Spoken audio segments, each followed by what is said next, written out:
My neighbor tried to trap me into raising his daughter's baby. When I refused, he told me, "Your bitch mother raised a wuss." So I clocked him. As revenge, he broke into my house hammered AF. After speaking to him, I found out why. I live beside the definition of the girl next door. Athena was naturally beautiful, very intelligent, basically gave the vibe of Rory Gilmore from Gilmore Girls, a show I only watched because she told me to. Me and her family have always been pretty close. They were the type to invite you to everything and make you feel like you're one of them. And because I don't have a dad, this meant everything to me, especially when I got old enough to be invited to his gun range visits or weekend golf trips. And don't get me wrong, I love my mom. She's actually my favorite person, but she is so kind that she never forced me out of my comfort zone. And that was something Athena's dad did, and being an ex-veteran made him an even better role model. Even with how things ended, I still attribute a lot of my chivalry and gentleman-like qualities to him. But of course, at the time, I didn't appreciate it, because my main motivation was getting close to Athena, not even in a shirny way. She was the type of girl you want to make pasta for, to spoil her with everything you have. Sometimes I could have sworn she was flirting back, but either way, I always told myself that if we ended up as just friends, it would still be a W, because she was an amazing person that I wanted in my life. So when she started dating Trent, a guy from our high school, I didn't even care, because by that point, she was more like my little sister anyway. The only one who cared was her dad. He'd say he was bad news, that he didn't trust his intentions, just normal dad stuff. One day I was with Athena when she started crying her eyes out. I proceeded to ask the most intelligent question I could think of. "Are you on your period or something?" She just stared at me before crying 10 times harder. She didn't say anything, just left to go to the bathroom. And when she returned a few seconds later, she had sticks in her hands. Like, those blue and white clear blue sticks. There must have been like 10 of them, all with double lines. I honestly couldn't even look at her. Not because I was judging, but because I was a 16-year-old boy with the emotional capacity of a chicken nugget. That's when she pulled out her big black iPhone and went on to Snapchat. There it was. The arrow beside Trent's name was gray. He had blocked her. My stomach twisted, and I gently took the phone from her and read their texts. I'll summarize. His final message read, "What the actual F? I thought you promised you took plan B." That was it. Nothing else. She still hadn't said anything, and I swear I thought this was some weird prank. Athena, I know. It's awful," she interrupted before starting to cry even harder. I asked her if she told her parents yet, and that's when she finally revealed her ulterior motive. "No, I was actually hoping you would do it for me." Her voice was meek, like a child asking their mom for a third scoop of ice cream. I wanted to bury my face in my hands, to sigh and pinch the bridge of my nose, but instead, I just nodded, because I knew she was right. It was better coming from me. I never knew that her dad would blame me. I began to zone out and think of how to do it. "Can you please just do it right now, Daniel? I just want to get it over with." Her timidness had disappeared and was now replaced with an anxious urgency. My face contorted into a completely straight face, like the emoji. I grabbed the sticks and went downstairs. Her mom wasn't home, but her dad was. His mouth stretched open so wide I thought his jaw would break. His eyes practically popped out of his skull. "Trent," was all he could manage to say. I nodded, and his fists immediately clenched as he grabbed his keys to go find him, but I stopped him. "Sir, can I give my 2 cents?" The word sir immediately disarmed him as much as I'd hoped, so he let me continue. "I think you should just focus on comforting Athena. She's very scared right now." His fist loosened. He put his hand on my shoulder and just nodded. "Son, can you stay the night tonight?" he asked. The house was tense, and I knew my mom would let me, so I agreed. I slept on Athena's floor that night just listening to her cry because she kept telling me to leave her the F alone. The next day, her dad woke me up at 5 a.m. and pulled me into another room. "Son, you come from a good family. Me and my wife see you as our own." I furrowed my eyebrows, not liking where things were heading. "I'm getting old, son. I won't be around to keep Athena safe forever, let alone her baby." He took a deep breath and again put his hand on my shoulder. "Sometimes in life you have to be a man and take care of what's yours." Confusion flooded my brain. "Sir, I'm not raising Athena's baby. You know I want to join the Corps." "What?" Suddenly his fatherly love was replaced with anger. "After everything, I didn't know your betch mother raised a pussy." I immediately clocked him. Ex-veteran or not, there was no way I'd let someone say that about my mother. I pushed him off me as hard as I could and stormed out. But little did I know, her dad wouldn't let me get away so easily. Athena's dad shot up from his chair the next day during a meeting at the school, his face turning a deep shade of red. "What are you talking about? You told me—" "I never told you anything," Athena cried, finally finding her voice, tears streaming down her flushed cheeks. "You just decided Daniel should be responsible because you like him better than Trent," her mother gasped, looking between her husband and daughter with wide eyes, her hand flying to her mouth. "Is this true?" The fluorescent lights of the counselor's office buzzed overhead, making everyone look sickly and pale. The air conditioning hummed too loudly in the background, a stark contrast to the heated conversation unfolding. Ms. Thompson, the school counselor,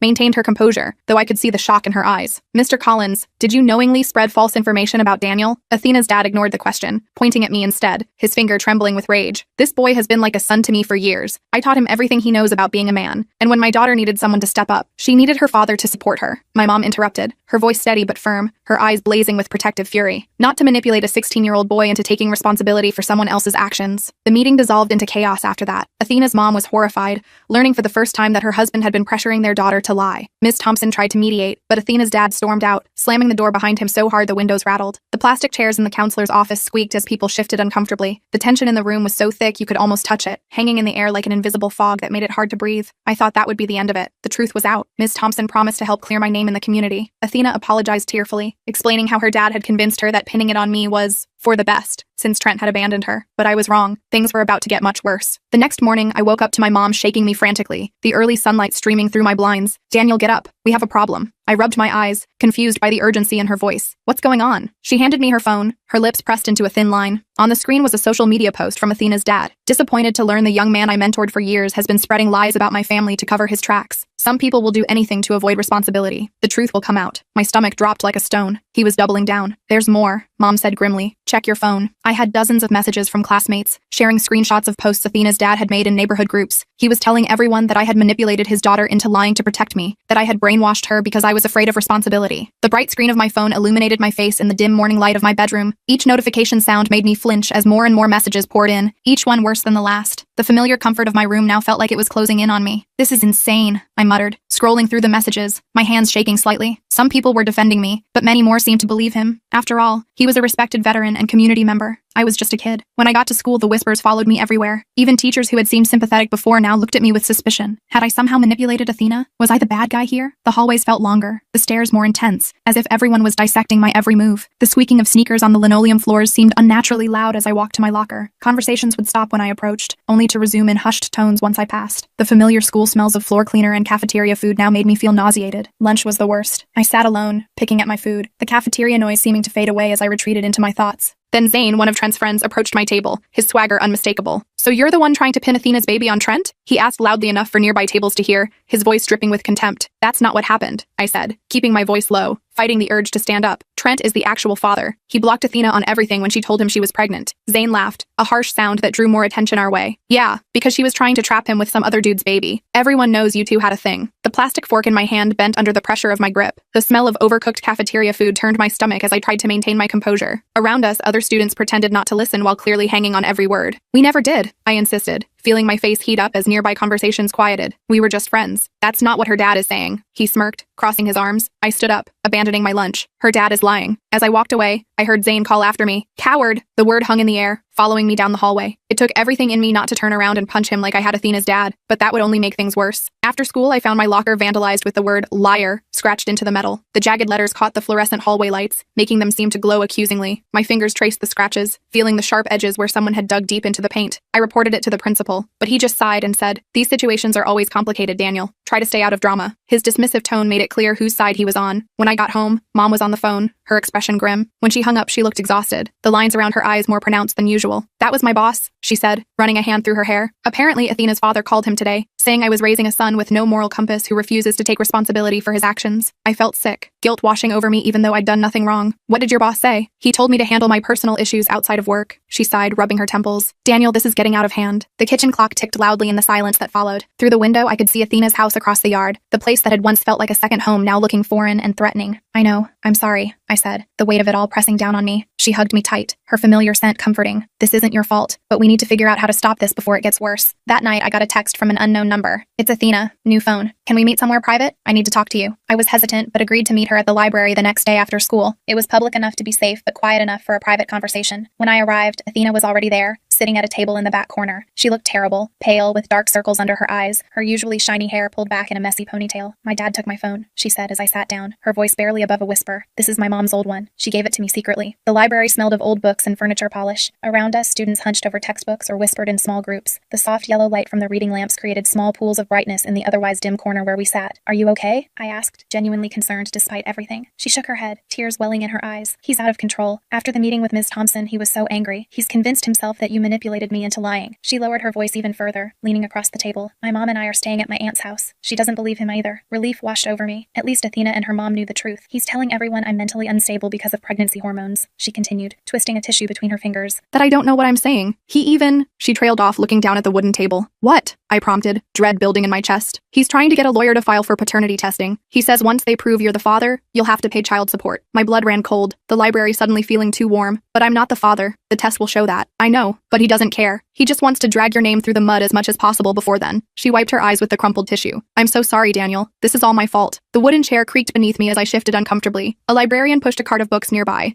the wheels squeaking softly on the carpet. The normalcy of the scene felt surreal compared to the chaos of our lives. "It's not your fault," I said automatically, meaning meaning it. It's your dad's. And Trent's. She nodded miserably. I tried contacting Trent again. I made a new Snapchat account and everything. He just blocked that one too. We sat in silence for a moment, both lost in our thoughts. Then I had an idea. The beginnings of a plan forming in my mind. Over the next hour, we formulated a strategy. If Athena's dad wanted to play dirty, we needed to be smarter. We couldn't just defend ourselves. We needed to actively prove the truth. First, Athena agreed to write down everything. How she started dating Trent, when they became intimate, when she found out she was pregnant, and how her father had pressured her to blame me. She signed and dated it, her handwriting shaky but determined, and we made copies at the library printer. The printer hummed and clicked as it produced multiple copies of her statement. The smell of warm paper and ink filled our corner of the library. Athena's hand trembled as she signed each copy, but her jaw was set with determination I hadn't seen in weeks. Next, we needed to find Trent. As much as I hated the guy for abandoning Athena, he was the key to ending this nightmare. If he admitted he was the father, Athena's dad would have no leg to stand on. I think I know where he might be, Athena said, her eyes lighting up for the first time. His cousin Justin works at that auto shop on Maple Street. Trent was always hanging out there. The next day after school, I headed to the auto shop, the spring air warm on my face as I walked. The scent of freshly cut grass and blooming flowers contrasted with the anxiety churning in my stomach. Cars rushed past on the main road, their noise fading as I turned onto the quieter side street where the auto shop stood. Sure enough, I spotted Trent in the back, working on a car, his hands greasy and a smudge of oil on his cheek. I steeled myself and walked in, the smell of motor oil and rubber filling my nostrils. "We need to talk," I said, approaching him, trying to keep my voice level. He looked up, confused at first, then recognition dawned in his eyes. "You're Athena's neighbor, right? Look, man, I don't want any trouble," he said, wiping his hands on a rag. "Then you should stop causing it," I replied, standing my ground. "Athena's dad is telling everyone I'm the father of her baby." Trent's eyes widened, genuine surprise crossing his face. "What? That's messed up." "Yeah, it is, especially since we both know it's yours." He glanced around nervously, lowering his voice. "Keep your voice down, dude. I can't deal with this right now." The concrete floor of the garage was stained with oil spots. In the background, a radio played rock music, occasionally drowned out by the sound of power tools. The smell of gasoline and grease was overwhelming in the enclosed space. "You don't have a choice," I said firmly, stepping closer. "Athena's dad is trying to ruin my life. He's spreading rumors, calling my mom's workplace, and now he's talking about paternity tests and child support." Trent wiped his greasy hands on a rag again, looking uncomfortable, his eyes darting toward the shop entrance. "Look, I'm sorry about that, but what do you want me to do? Tell the truth. Admit you're the father." He laughed bitterly, tossing the rag aside. "No way. My parents would call me. I'm trying to get a scholarship, man. I can't have a baby right now." I felt my anger rising, my fists clenching at my sides. "So you're just going to let Athena deal with this alone? Let her dad destroy my reputation? It's not my problem that her dad picked you to be the replacement dad," Trent said, turning back to the car. "Maybe you should have thought about that before getting so close to their family." The wrench in his hand caught the light as he turned away from me. My reflection distorted in the polished chrome of the car he was working on, making me look twisted and unfamiliar. The air in the garage felt thick with tension and unspoken words. I wanted to punch him like I had Athena's dad, but I restrained myself. Violence wouldn't solve this. Instead, I pulled out my phone, my thumb hovering over the screen. "Fine. Then I'll just post these screenshots of your Snapchat messages to Athena. The ones where you admit the baby is yours and blame her for not taking Plan B." Trent's head snapped up, his cocky demeanor faltering. "You're bluffing. Those messages disappeared." I smiled grimly, showing him the screen where Athena had sent me the screenshots. "Athena took screenshots before you blocked her. Want to see?" His face paled, beads of sweat forming on his forehead. "You wouldn't. Try me. All I want is for you to tell the truth. You don't have to be involved with the baby if you don't want to, but you need to stop Athena's dad from destroying my life." After a tense standoff,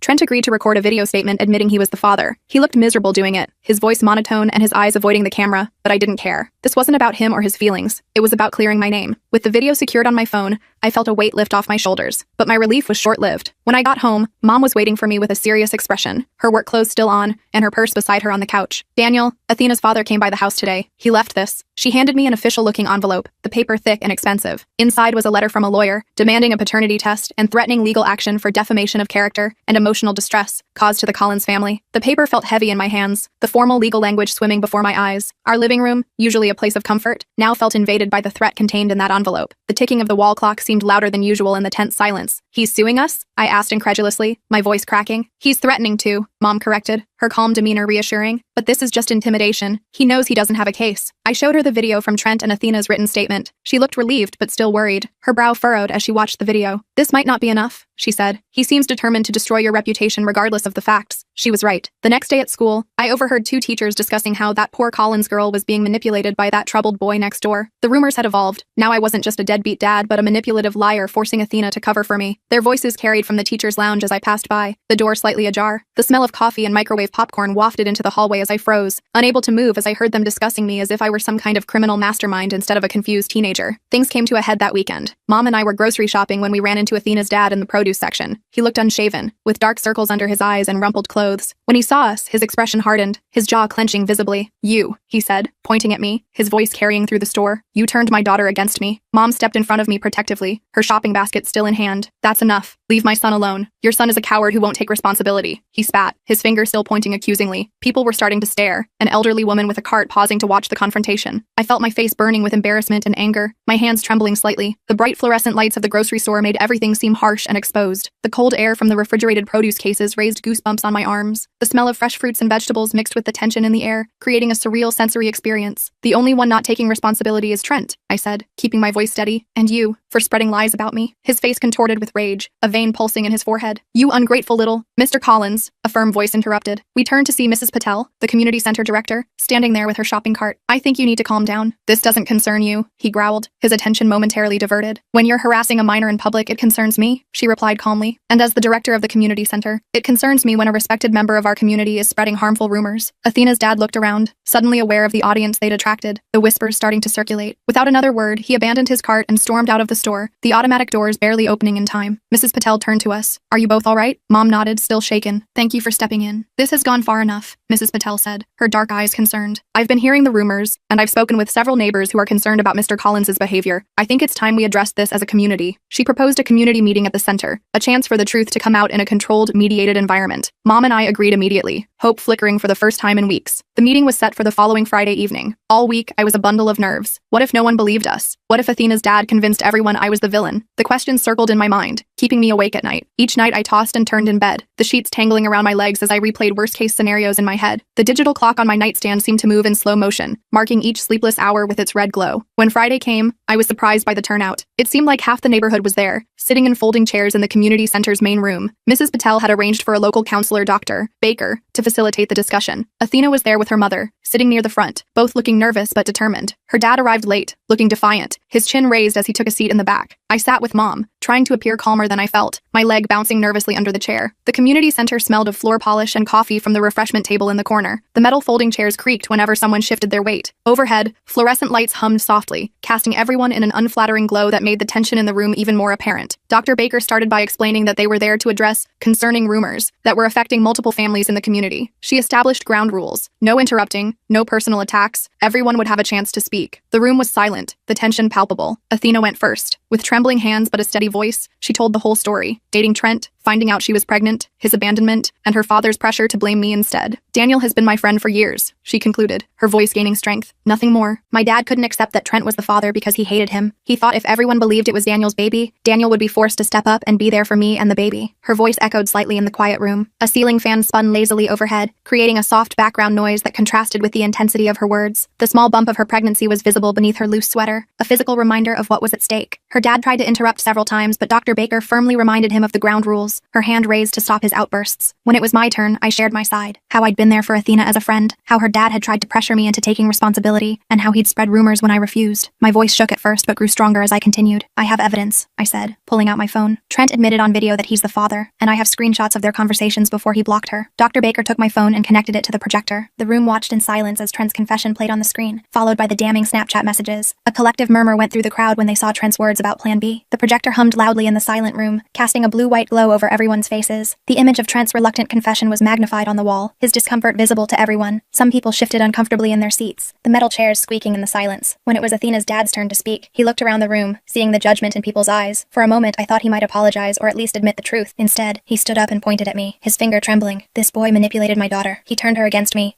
That's enough, Richard," Athena's mom interrupted, standing up, her voice stronger than I'd ever heard it. "Stop lying. Our daughter is pregnant by a boy who abandoned her. Instead of supporting her, you've been trying to force an innocent boy to take responsibility. You've been spreading rumors, threatening lawsuits, and harassing Daniel and his mother. It needs to stop." The room was silent, every eye on Athena's dad. He looked around, seeing no allies. Even his friends from the neighborhood were looking at him with disappointment and disbelief, some shaking their heads. "This meeting is a joke," he muttered, grabbing his jacket. "You'll all see the truth eventually." As he stormed toward the exit, he paused beside me. "This isn't over," he whispered before walking out, the door slamming behind him. The sound of the door echoed through the room, followed by a collective exhale, as if everyone had been holding their breath. Outside, the sun was setting, casting long shadows through the windows and bathing the room in a warm orange glow that seemed at odds with the tension of the moment. The rest of the meeting was surprisingly supportive. Neighbors who had believed the rumors apologized. Mrs. Patel announced that she would personally speak with the school administration to ensure they understood the situation. Dr. Baker offered counseling services to both Athena and me. As people began to leave, Athena approached me hesitantly, her baby bump now visible beneath her loose sweater. "Thank you," she said quietly, "for not hating me through all this." "I don't hate you," I replied honestly. "Your dad put you in an impossible position." She nodded, tears in her eyes. "My mom's filing for divorce. We're staying with my aunt permanently now." I didn't know what to say, so I just nodded, shuffling my feet awkwardly. "I miss how things used to be," she continued, "when we were just friends and everything was simple." "Me too," I admitted, "but I don't think we can go back to that." She looked sad but understanding. "I know, too much has happened." The next few weeks were quieter. The rumors at school gradually died down as the truth spread. My locker was repainted, and teachers stopped giving me suspicious looks. Mom's boss even apologized for believing the rumors. Athena's dad moved out of their house. I occasionally saw him driving through the neighborhood, his car moving too fast down our street, but he never approached me again. According to Athena, he was seeing a therapist as part of their divorce agreement. Spring flowers bloomed in the yards along our street, bringing color back to a neighborhood that had felt gray and hostile for months. The warmer weather meant open windows and the sounds of lawnmowers and children playing, normal everyday sounds that had been drowned out by the drama. I was starting to think the worst was behind us when I got home from school one day to find our front door ajar. Mom wasn't due home for hours. Cautiously, I pushed the door open, my heart pounding in my chest. "Hello?" The living room was a mess. Cushions thrown around, pictures knocked off the walls, a lamp lying broken on the floor. My heart raced as I moved through the house, calling out again, fear gripping me. The familiar smell of our home was tainted with something else, the sharp scent of alcohol. Broken glass crunched under my shoes as I carefully made my way through the living room. The silence in the house felt oppressive and threatening, broken only by the ticking of the wall clock and my own rapid breathing. In the kitchen, I found Athena's dad sitting at our table, a half-empty bottle of whiskey in front of him, his eyes bloodshot and unfocused. "How did you get in here?" I demanded, trying to keep my voice steady despite my fear, my hand reaching for my phone in my pocket. He looked up, swaying slightly in his seat. "You ruined my life," he slurred. "My wife left me. My daughter hates me. Everyone looks at me like I'm crazy." I backed toward the door, my fingers fumbling with my phone. "You need to leave. I gave you everything," he continued as if I hadn't spoken, his words running together. "Treated you like a son, and this is how you repay me?" "You tried to force me to raise someone else's baby," I reminded him, my back against the wall now. "You spread lies about me when I refused." The kitchen tiles felt cold through my socks. Sunlight streamed through the window over the sink, creating a strange contrast with the dark situation unfolding. The smell of whiskey grew stronger as he gestured wildly, some of it spilling onto our kitchen table. He stood up suddenly, knocking the chair over with a loud crash. "I was trying to do what was best for Athena. No, you were trying to control her life. And mine." He took a step toward me, and I tensed, ready to defend myself if necessary. But instead of attacking, he just laughed bitterly, the sound hollow and sad. "You think you're so much better than me? So righteous? You'll understand someday, when you have kids. Sometimes you have to make hard choices for their own good. Lying isn't a hard choice. It's just wrong." He stared at me for a long moment, then seemed to deflate, his shoulders sagging. "You're just a kid. You don't understand anything." Before I could respond, the front door opened, and Mom walked in. She froze when she saw Athena's dad, her eyes widening in alarm. "What are you doing in my house?" she demanded, her voice steady despite the fear I could see in her eyes. He turned to her, swaying slightly. "Your son destroyed my family. Get out," Mom said firmly, before I called the police. To my surprise, he didn't argue.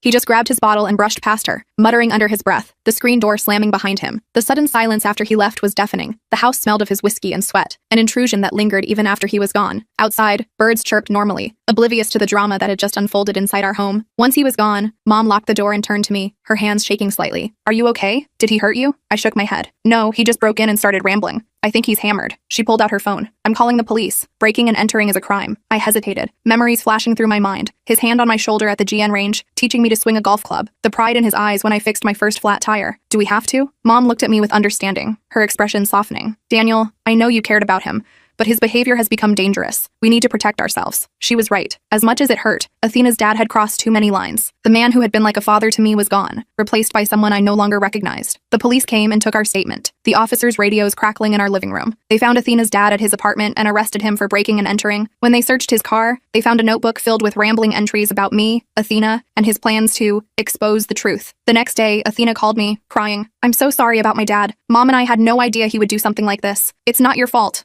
I assured her, sitting on my bed and staring out the window at their house. "The police showed us his notebook," she continued, her voice breaking. "He's been obsessed with this for weeks. The therapist thinks he had some kind of breakdown." I didn't know what to say. Part of me felt guilty, wondering if I could have handled things differently. But another part knew this wasn't my fault. Athena's dad had made his own choices. "What happens now?" I asked, watching a bird land on the fence between our yards. "He's being held for psychiatric evaluation," she explained. "After that, who knows? Mom got a restraining order for us. You probably should too." The suggestion felt surreal. A restraining order against the man who taught me how to change a tire, who took me fishing when I was 12? But after breaking into our house, it was necessary. As spring turned to summer, things slowly returned to normal. The rumors died down completely. Athena started showing more obviously, and people at school finally accepted that Trent was the father. He still wanted nothing to do with the baby, but at least he'd stopped denying it. The trees filled out with thick green leaves, creating dappled shadows on the sidewalks. The air grew warmer, filled with the scent of cut grass and barbecues. Life continued its normal rhythms, healing the wounds of the past months with the simple passage of time. Athena and I remained cordial but distant. Too much had happened between our families to go back to how things were. Sometimes I caught her looking at me in the hallway with a sad expression, and I knew she was thinking the same thing. One afternoon in late May, Mrs. Patel stopped by our house with news, her usual professional demeanor softened by genuine concern. Athena's father completed his psychiatric evaluation, she told us. He's been diagnosed with adjustment disorder and is starting treatment. His lawyer reached out to me asking if you would be willing to drop the restraining order as part of his recovery process. Mom looked at me, leaving the decision up to me. I thought about everything that had happened, the lies, the rumors, the broken trust. But I also thought about the man who had been like a father to me for years. I'll consider it, I said, but only after he completes treatment and apologizes to me and my mom, and to Athena and her mother. Mrs. Patel nodded approvingly. I think that's very mature, Daniel. I'll pass along your conditions. As she left, Mom put her arm around my shoulders. You're a good person. You know that? I shrugged, uncomfortable with the praise. I just want this all to be over. It will be, she promised. And then you can focus on your future. The core is still waiting for you. I nodded, feeling a weight lift off my shoulders. Despite everything Athena's dad had done, he hadn't managed to derail my plans or break my spirit. I was still standing, still moving forward. The next day at school, I passed Athena in the hallway. Instead of avoiding eye contact like we usually did, she stopped, her hand resting on her growing belly. I heard you might drop the restraining order against my dad, she said, her voice quiet in the busy hallway. Maybe, if he gets help and apologizes. She nodded. That's fair. After a pause, she added, for what it's worth, I'm sorry for everything. Not just what my dad did, but for asking you to tell my parents about the pregnancy in the first place. I put you in an impossible position. You were scared,